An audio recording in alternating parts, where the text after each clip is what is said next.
Kami ucapkan selamat datang dalam acara gelar operasional Polda Aceh tahun 2022 dengan tema melalui gelar operasional Polda Aceh siap memberikan situasi taktikal dan kondisi dalam mengamankan penduduk Indonesia serta mendorong pemulihan ekonomi nasional. Pembukaan gelar operasional Polda Aceh tahun 2022 dan akan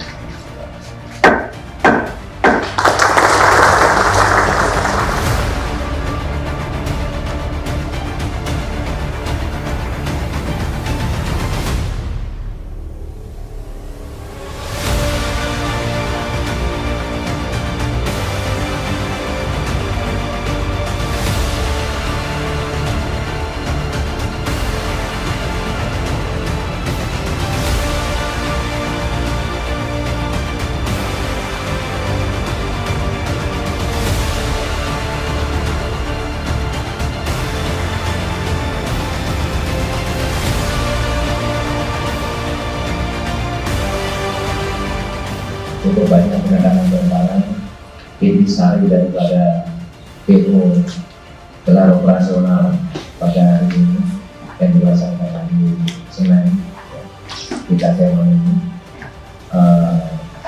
Saya mohonkan kepada Asatker untuk mendorong dan masing-masing kita sebaik-baiknya sehingga insya Allah ke depan kita diberikan kesuksesan, diberikan kemudahan, diberikan panjang umur dan kesehatan.